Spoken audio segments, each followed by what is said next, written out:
the lost episode of the amazing world of Gumball that never aired.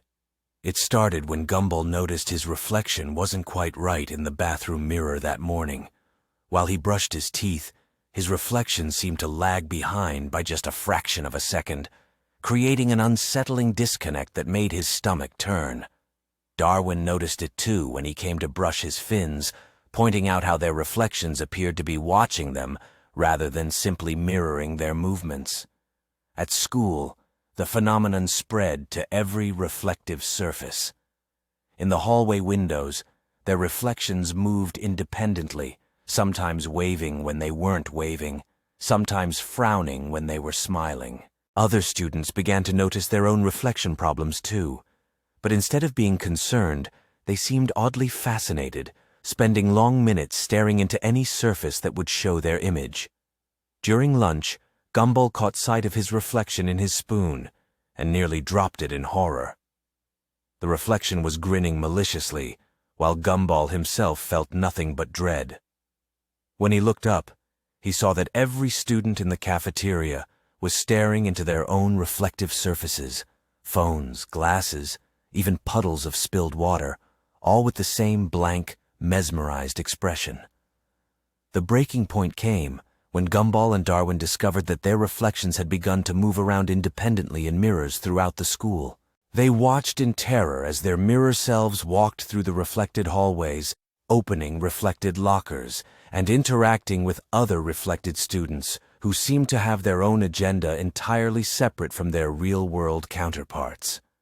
By the end of the school day, the reflected world had become more vivid and detailed than reality itself. Students began to prefer looking at their reflections rather than at each other, finding the mirror world more interesting and appealing than their actual lives. Teachers started conducting classes facing mirrors instead of their students, and even Principal Brown began making announcements to his own reflection rather than over the intercom. When Gumball and Darwin rushed home to tell their family, they found Nicole, Richard, and Aeneas all sitting in the living room, but facing away from each other toward different mirrors and reflective surfaces around the room. Each family member was having animated conversations with their reflections, laughing at jokes only they could hear, and responding to questions only they were being asked. The most terrifying moment came when Gumball realized that he was beginning to prefer his reflection's company too. His mirror self seemed more confident, more interesting, and somehow more real than he felt himself. As the episode ended, Gumball found himself spending more and more time looking into mirrors, until the final shot showed him sitting motionless in front of his bedroom mirror, while his reflection continued to live an active, vibrant life that seemed far more appealing than the increasingly gray and lifeless real world around him. The mirror episode of The Amazing World of Gumball begins like any other day at Elmore Junior High. Gumball and Darwin arrive at school, but something feels different. Every reflective surface shows something wrong. It started in the bathroom. Gumball looked into the mirror, but his reflection didn't move when he did. Instead, it smiled a twisted smile and waved with the wrong hand. Darwin's reflection had no eyes, just empty black sockets. In the classroom, Miss Simeon's reflection in the window was writing different words. While she wrote mathematics, her reflection wrote, "Today you will join us." The other students' reflections in the window glass were all facing the wrong direction, looking directly at Gumball and Darwin. During lunch, the cafeteria windows became a nightmare. Every reflection showed students with blank, featureless faces. Penny's reflection had no shell, just a floating mass of light that pulsed unnaturally. The water in their glasses reflected not the ceiling, but a dark sky with moving stars. When Gumball tried to drink, his reflection opened its mouth too wide, revealing rows of sharp teeth. In the library, every book's glossy cover showed reflections of empty shelves. Carmen was reading, but in her book's reflection, she was screaming silently. The computer screens displayed, "We are waiting behind the glass." As the day progressed, reflections became aggressive. In the gym, the polished floor showed them running from something dark and shapeless. Their reflected selves looked terrified, constantly looking over their shoulders. The school's main hallway had a large mirror. As they approached, they saw themselves walking toward it. but behind their reflections stood dozens of figures. Students and teachers who had disappeared from Elmore. All were pointing at the real Gumball and Darwin, mouths moving in silent warnings. Principal Brown's office had a mirror behind his desk. His reflection was not sitting, but standing behind the real Principal Brown, hands reaching toward his neck. The reflection's eyes were completely white. The final horror came when they realized every reflection was connected. Looking into any surface, they could see the entire school from the mirror world's perspective. In this reflected Elmore, hallways were filled with shadowy figures of everyone who had ever looked into these mirrors. The episode ends with them running toward the exit, but every door shows their reflections running deeper into the school. The last shot shows them at the entrance, but their reflections in the glass doors are trapped inside, while something else wearing their faces walks into the real world. The lost episode of The Amazing World of Gumball that never aired. It was another ordinary day at the Watterson house, but something felt different from the moment Gumball woke up. The sunlight streaming through his bedroom window seemed dimmer than usual, casting strange shadows that didn't match the furniture. Darwin was already awake, sitting on the edge of his fishbowl with an expression Gumball had never seen before. "Did you have the dream too?" Darwin asked without turning around, his voice carrying an unusual weight that made Gumball's fur stand on end. "What dream?"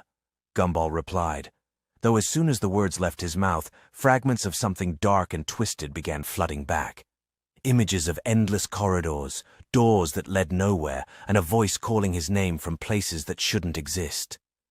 Darwin finally turned to face him, and Gumball noticed that his friend's usually bright orange color seemed muted, almost gray around the edges. "The one where we're walking through the house, but it never ends. Where every room we enter is the same room we just left." A chill ran down Gumball's spine because he remembered now. The dream had felt so real, so vivid, that waking up seemed like the dream instead. In it, they had wandered through their own house for what felt like hours, but every hallway stretched infinitely. "It was just a dream," Gumball said, trying to convince himself as much as Darwin. But as they made their way downstairs for breakfast, the house felt wrong. The stairs creaked in patterns they'd never heard before, and the family photos on the walls seemed to be watching them. The kitchen was empty when they arrived, which was unusual. Nicole was always up early preparing breakfast. Richard typically slept in, but even he would usually be wandering around by now. The silence was so complete it felt like a physical presence pressing against their eardrums. "Mom! Dad!" Gumball called out, his voice echoing strangely in the empty kitchen. The echo seemed to last longer than it should, bouncing off walls that suddenly felt much farther away than they remembered. As they searched the house, calling out for Nicole, Richard, and Aeneas, the building seemed to shift around them. Rooms they'd known their entire lives felt unfamiliar, as if the proportions had changed overnight. The living room seemed longer, the ceiling higher, and the furniture appeared to be positioned just slightly wrong. "This is exactly like the dream," Darwin whispered, his voice barely audible. "We keep looking, but we never find them." They climbed the stairs to check their parents' bedroom, but when they reached the top, they found themselves facing a hallway that stretched much farther than it should. Doors lined both sides, far more doors than their house had ever contained. "There are only supposed to be 4 rooms up here," Gumball said, counting the doors and losing track after 12. Each door was identical to the others, painted the same shade of white, with brass doorknobs that reflected their distorted faces. They opened the first door, expecting to find their parents' bedroom, but instead discovered their own room. Confused, they backed out and tried the next door, only to find the same room again. The third door, the fourth, the fifth, all led to identical copies of their bedroom, each one slightly different in disturbing ways. In one version, the walls were painted a shade of blue that didn't exist in nature. In another, their beds were positioned on the ceiling, defying gravity. A third room contained furniture made of crystallized shadows, solid enough to touch but transparent enough to see through. "We need to get out of here," Darwin said, his orange color now completely drained to a sickly gray. This isn't our house anymore. But when they turned to go back downstairs, the staircase was gone.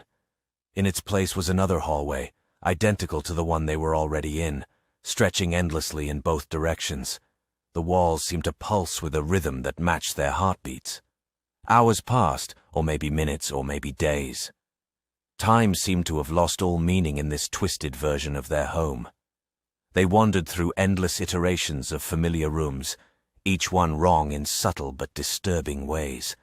In one particularly unsettling room, they discovered family photos where their faces had been replaced with blank spaces, as if they had been carefully erased from their own history. In another, they found their parents sleeping peacefully, completely unaware of their children's presence no matter how loudly they called.